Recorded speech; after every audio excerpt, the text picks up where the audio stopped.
Hello everyone and welcome to the Champions Showdown, the Chess 960 edition, where some very strong players will compete in a double round robin in the Chess 960 version of chess. And the first game that we're showing is a game from round 1, Alireza Firouzja versus Garry Kasparov.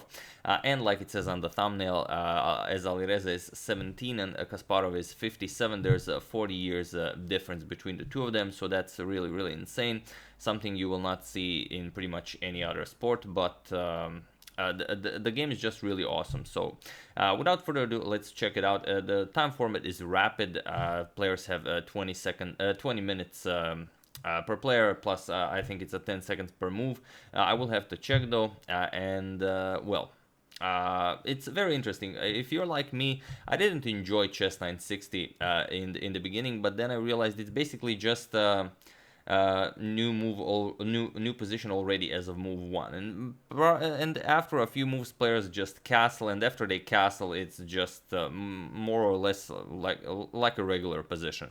And for those of you who are new to Chess 960 and you might think, but how do you castle here? It's actually super simple, and we're gonna reach castling within a few moves, so we're gonna explain it once we reach it. So without further ado, for the second time, Firouzja with the white pieces opens with g3.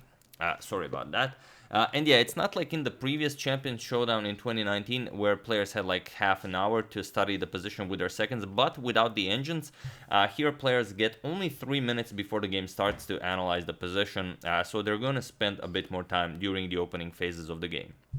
And also, sorry, I'm talking a bit more, but this is the first video in the tournament, so I tend to do that sometimes. I tweeted this some 6 hours ago, regarding how will Kasparov do in the Champions Showdown. I wrote Kasparov, as Twitter does not have the edit button.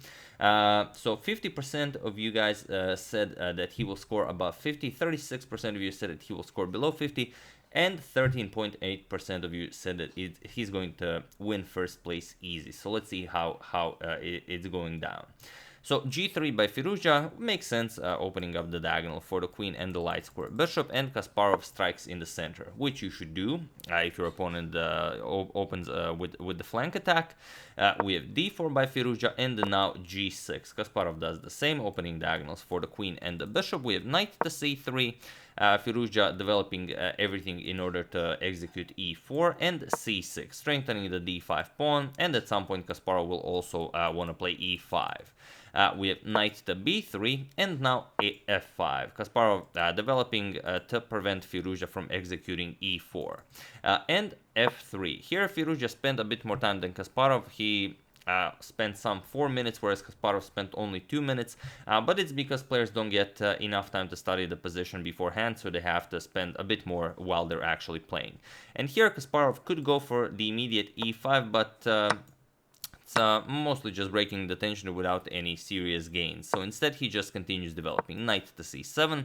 He wants to bring his knights into the game, and now Firouzja needs to decide whether e4 right away is an option.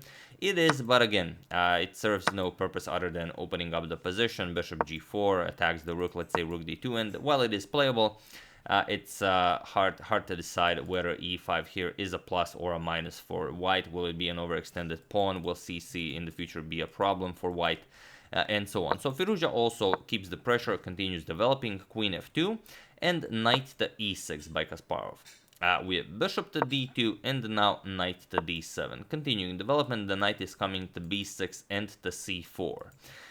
And here is the moment where Firouzja castles. So now you might think, but how are you going to castle? Well, it's important that there are no pieces in between the king and the rook.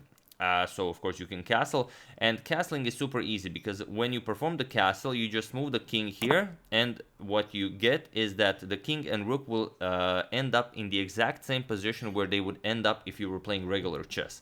So here it doesn't matter if the king was here and the rook was here. If you castled, they'd still look like this after castling was completed. So it's super simple. We have knight to b6. Kasparov continues getting his knight to the c4 square, and a nice prophylactic king to b1. Queen to f6, putting a lot of pressure here on the d4 pawn. And here you could defend it with e3, but Firouzja wants to be flexible with the e-pawn, so instead just bishop c1. Now everything is nicely defended, and also if the position opens up, the bishop might be a useful defender of the b2 pawn. And knight to c4 now, and again Firouzja took some more time to consider everything in the position, as he already is down to 8 minutes and 30 seconds, whereas Kasparov is up to 12 minutes and 40 seconds. If you remember last year in his match against Fabiano Caruana, Kasparov had a lot of winning positions, but he didn't have enough time to convert them. So I guess here he's pushing himself to play a little bit faster. Rook g to e1, now finally preparing that e4, and here Kasparov just castles kingside. And as you can see, there's nothing in between the rook and the king, and the two of them will end up in the exact same position where they would if they were playing regular chess. So queen to g1, Firouzja doesn't want his queen on the f-file after executing this e4 idea, but now Kasparov doesn't allow it. He pushes f4, and now he says, okay, if you push e4, I can always capture en passant, and it's not going to work. My phone is listening to me. So g captures on f4, we have knight captures, and now e3, and Kasparov needs to decide now where to go with the knight, whether he's going to go to e6, to h5, or to h3. So all the ideas have their merits, but knight to h3 seems to be the most aggressive one, but there is an issue. What if the knight, what if f4 is played and the knight gets stuck there without any serious escape routes? But okay. Kasparov took some 3 minutes for this move, so he calculated everything out. Queen g3, as Firouzja's queen is under attack, queen to g5, and now, while you could trade queens here, this would probably just help black. For example, if f4, you're stuck with a weak e3 pawn, and you have to do something, knight e6. It's nothing great is happening here for white. So instead, rook to f1, Firouzja adds another defender to the f3 pawn, and here Kasparov trades. Captures, and then now e5 finally. And here Firouzja does something that I'm guessing Kasparov was hoping for. He trades in the center, we have captures, and now pushes f4. And while he does grab a bit more space here, Kasparov just moves the bishop. And the problem is that now Firouzja is stuck with the backwards e3 pawn. And here Kasparov has to decide whether to move the bishop back or to trade on c3. Yes, he would give up the bishop pair, but he would mess up Firouzja's pawn structure, which means this knight would be a monster here. There would be no pawns able to kick it away from there, and still stuck with this weak e3 pawn. However, Kasparov loves the bishop pair, so he just goes back, bishop to g7, and now rook d to e1. Again, just wanting to push that pawn. Firouzja down to 2 minutes and 30 seconds, Kasparov at 4 minutes. And now Kasparov postpones Firouzja's e4 thrust by going g5. So bishop to g2, it's a nice attacking move. The knight doesn't really have anywhere else to go, but it's hard to trap the knight. Rook h1, it will never work because you always have this knight to f2 idea. So here Kasparov has the very sneaky knight to a3 check move. He didn't play it, but I will show it as it is tricky.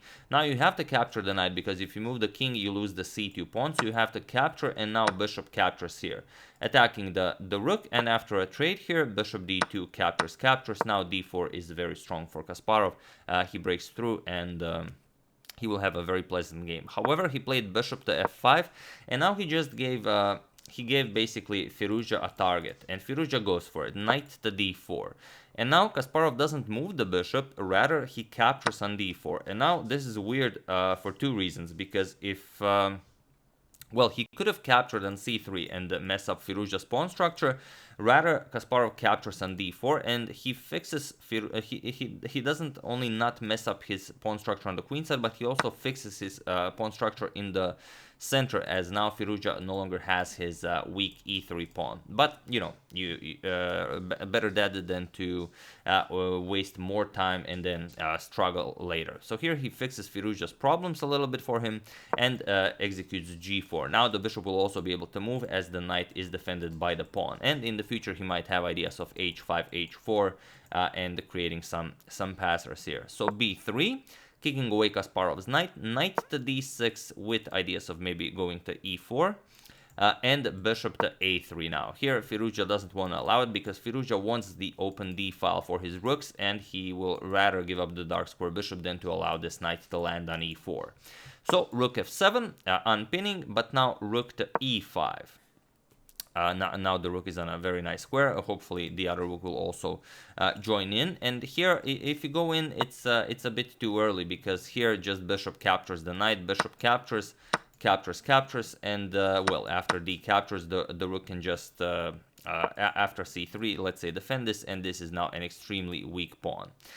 So instead, we have h5 by Kasparov, now preparing h4, probably first with some assistance from the rook, king to b2, and now king to g7. Both players start improving the position of their kings, and now bishop captures on d6. Firouzja gets rid of it, as he's already down to a minute on the clock, and he doesn't want to continuously calculate what happens if the knight lands on e4 at some point. So rook captures, and now knight to d1. And like I said, 1 minute for Firouzja, some 3 minutes for Kasparov. And Kasparov could go for something like rook to h6, followed by h4, create a nice pass pawn here. However, he decides to go for rook to e6 instead, and offer a rook trade. Firouzja instantly goes knight to e3, puts pressure on the bishop, and Kasparov trades. Rook captures on e5, d captures, this gives Firouzja a nice pass pawn, and king to g6 now. And here, it's a very tough position, but also Firouzja is very low on time. However, he does have a very, very interesting idea of just bringing the king into the game. King c3, king d4, and black can't really afford to push the pawns to stop the white king because, well, the d5 pawn just falls and everything falls. So here, king c3 is incredibly strong, but Firouzja played c4, and now he basically returns the favor, as now Garry has a lot of good moves. So here Kasparov pushes d4. Now he has a pass pawn. Knight captures, we have king captures, and rook to e1, preparing to push the pass pawn. But now h4, Kasparov ready to create a passer of his own. Bishop to e4 check, and here what do? There's only one move for Kasparov, and if you go to e6, which you must, well, then you will have some problems. King to e6, and now Firouzja instantly goes f5 with check. And although this looks incredible because it forces the king into some very nasty discoveries, and Firouzja will win the rook on f7, it also, bears its own set of problems. So Kasparov does go for it. King captures on e5. We have bishop to d5, a discovered check, also connects with the rook here, king f6, and now bishop captures on f7. And now feel free to pause the video and find the winning idea for Kasparov while I give you a couple of seconds. So for those of you who were able to do it, congratulations on spotting the winning idea, either of them. And for those of you who just want to enjoy the show, it's h captures on g3. This is incredibly fast and incredibly efficient. The move Kasparov played is king captures on f7, which is also winning, but takes a bit more to grind out to the full point. Because here, now the threat is just this, and white will have to give up the rook. There's nothing to be done after he saves the bishop. g2, you're probably going to go after the pawns here, like this, and now of course you can't move this one because you lose this, but now just bring the queen into the game, and after bishop captures you play something like knight f3, and with the two pass pawns you're going to win this one. It's a completely winning game for Kasparov. The move Kasparov played is also winning, but it requires a bit more grinding. Rook to e2 by Firouzja, now preparing to block the pawns with rook g2, but now h captures on g3. Rook g2 going after the pawns, and now king f6. We have rook captures and king captures on f5. We have c5, not allowing Kasparov to connect to the pawns here, and now king to f4. We have rook to d3 going after this pawn, but Kasparov, of course, giving up the pawn. He just pushes his pass pawn. g3, captures on d4 with check, king e3, and the rook to, king to e3 attacks the rook, and the rook to h4 now. And while g2 is sufficient for a win, but you have to calculate what if rook captures with check, king goes here, and then that you have a winning endgame. There's no reason to do this, as Firouzja is incredibly low on time. Knight f2, and now everything is nicely defended. This is defended, this is defended, this is defended, this is defended, and the pawn is coming forward. So rook h7 by Firouzja, and here Kasparov just played g2, and it was in this position that Alireza Firouzja resigned the game. And the first game goes to Garry Kasparov, who is off to a great start. We'll see what happens from here, and how will the tournament go for him, and how will, of course, the tournament go for young Alireza. So yeah, that's the game. I do hope you enjoyed it. I would like to thank Alexander Firstenau, Michal Dobezhinsky, George Ribin, Stanislav Kuperstein, and James Patrick for a contribution to my channel. Thank you a lot. I really appreciate it. As usual, you can check two of my previous videos here. Thank you all for watching, and I will see you soon, continuing the coverage of the Champions Showdown, checking up on your wonderful suggestions, and whatever else happens in the chess world. So thank you all, I will see you soon, and have an excellent rest of your day. And I forgot, of course, white resigns, because after you do this, just king f3, and there's nothing to be done here. You will either block the rook and then promote the pawn to a queen, or white will have to give up the rook, and then you're just winning up a full piece. So yeah, thank you all, and I will see you soon.